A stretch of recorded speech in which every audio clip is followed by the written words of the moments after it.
Привет! Жемчужина Иудеи римского периода – великолепная Кейсария.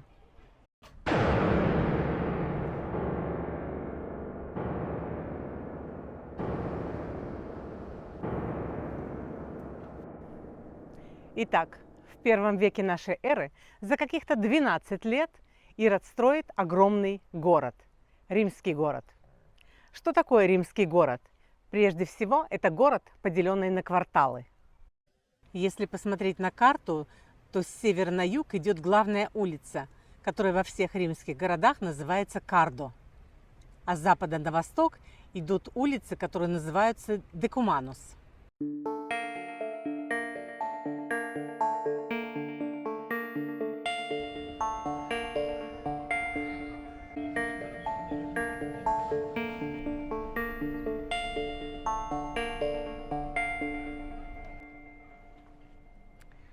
В городе строится огромный храм, посвященный императору. И город называется Кейсарией в честь римского Цезаря Октавиана Августа. Но и это еще не все. Что такое римский период? Хлеба и зрелищ. Если мы говорим о хлебе, то, наверное, главный строительный гений Ирода проявился в строительстве порта. И это первый в мире искусственный порт. В процессе строительства порта прибрежная морская часть была углублена на 19 метров и укреплена блоками с использованием пепла Везувия.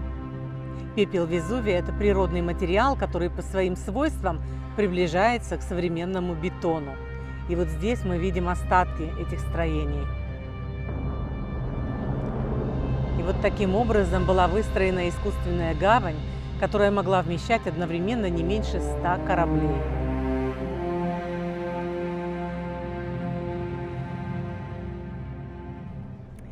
Ирод заботится не только о своем престиже, но и о своем кармане, о притоке денег. А это торговые отношения с римскими провинциями Средиземноморья. И он строит это чудо света – искусственный порт. Обалдеть! Вы видите вот эти поваленные колонны?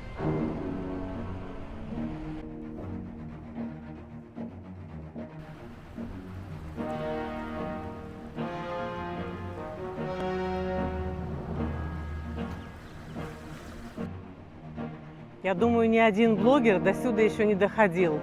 Это склады порта Кейсария.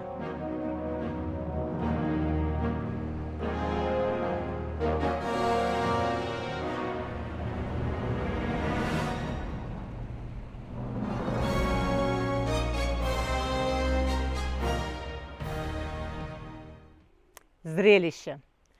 Ирод в своем городе строит грандиозный театр, который, кстати, функционирует до сих пор.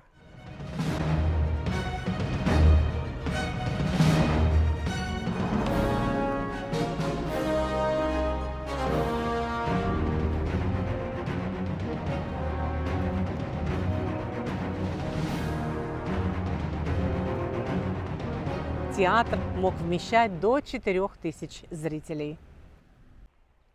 Мы находимся сейчас в здании театра, который был реконструирован.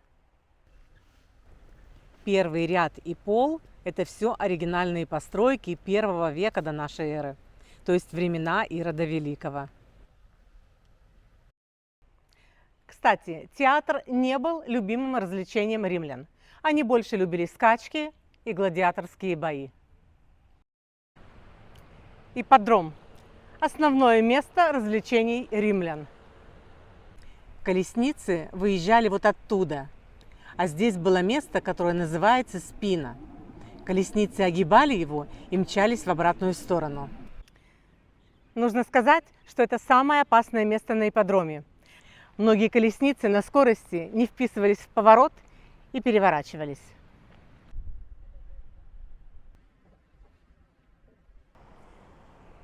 Поэтому не случайно, что императорская ложа располагалась вот здесь, в непосредственной близости от поворота.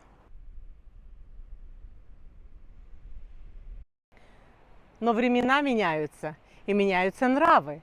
Римляне жаждут крови. и ипподром перестраивается в амфитеатр. Амфитеатр – это помещение округлой или овальной формы, где зрительные места располагались по всей окружности. И предназначался амфитеатр для гладиаторских боев. Вау! Здесь можно видеть проем, через который гладиаторы выходили на арену.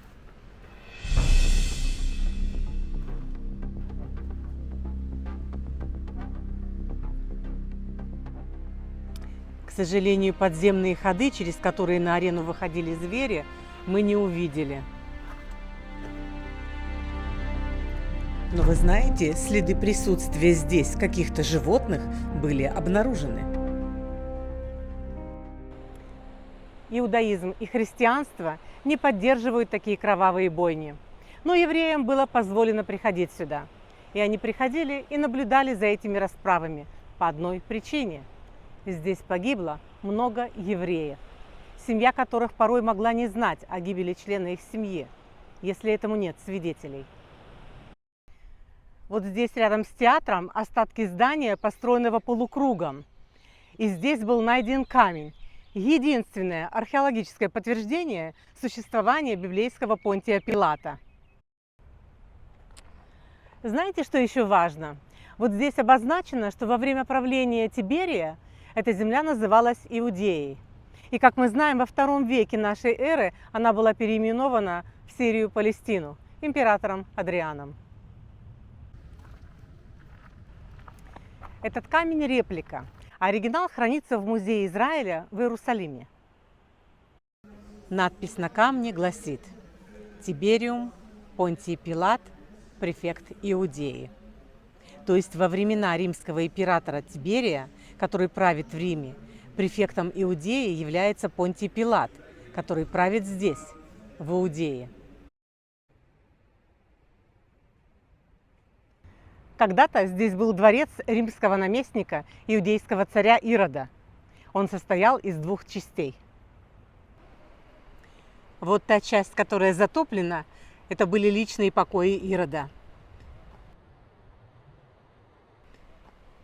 А вторая часть, которая обозначена вот этими колоннами, это общественная часть, где проводились приемы.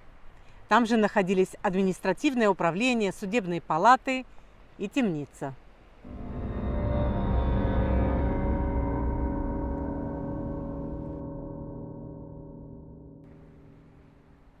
А это та самая темница, где в течение 2 лет был в заточении апостол Павел. С этим Павлом, который апостолом был, вообще темная история. Иудеи обвинили его во всех тяжких. А вот римские префекты, ни Антоний Феликс, у которого Павел, кстати, промаялся вот в той темнице 2 года, ни Порций Фест осудить не осмелились. И даже приглашенный Фестом на суд последний иудейский царь Ирод Агриппа II, внук Ирода Великого, и тот не осмелился вынести Павлу приговор. А посему Павел был отправлен отсюда из Кесарии в Рим, и там он умер мученической смертью.